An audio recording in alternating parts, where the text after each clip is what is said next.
నిజామాబాద్ జిల్లా జక్రాంపల్లి మండలం మనోహరాబాద్ గ్రామ సర్పంచ్. నా పేరు పాట్కూరు తిరుపతి రెడ్డి. ఈరోజు భారతదేశంలో జాతీయ స్థాయి అవార్డులు ప్రకటించింది ఎంజీఎన్ఆర్జీఎస్ కింద. అందులో భాగంగా ఈరోజు మేము ఢిల్లీకి రావడం జరిగింది. ఈరోజు విజ్ఞాన్ భవన్లో మాకు జాతీయ స్థాయిలో మహాత్మా గాంధీ జాతీయ ఉపాధి హామీ పథకం కింద గ్రామంలో ఇంకుడు గుంతలు కానీ, వ్యక్తిగత మరుగుదొడ్లు కానీ, హరితారం కింద మొక్కలు నాటడం కానీ, గ్రామ స్వచ్ఛంగా ఉంచడం కానీ, ఇవన్నీ పారామీటర్స్ పరిగణలోకి తీసుకొని జాతీయ స్థాయిలో తెలంగాణ రాష్ట్రం నుంచి కేవలం ఒకటే గ్రామ పంచాయతీకి అవార్డు జరిగింది. ఆ అవార్డు మా గ్రామంకు రావడం జరిగింది. అందులో భాగంగా అవార్డు తీసుకోవడానికి ఈరోజు ఢిల్లీ విజ్ఞాన్ భవన్కు రావడం జరిగింది. ఈ అవార్డు తీసుకోవడం మాకు చాలా సంతోషంగా ఉంది.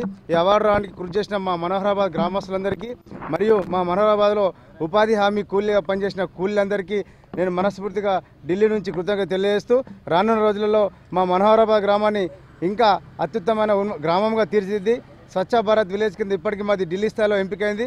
మరి ఒకసారి ఢిల్లీలో అవార్డు కూడా మిషన్ అంత్యోదయ కూడా మాది ఎన్నిక కావడం జరిగింది. కాబట్టి ఈరోజు విజ్ఞాన్ భవన్లో తీసుకునే అవార్డు యొక్క కార్యక్రమానికి ఢిల్లీకి రావడం జరిగిందని మీ అందరికీ తెలియజేస్తూ మా గ్రామస్తులందరికీ హృదయపూర్వక కృతజ్ఞతలు తెలియజేస్తున్నాను.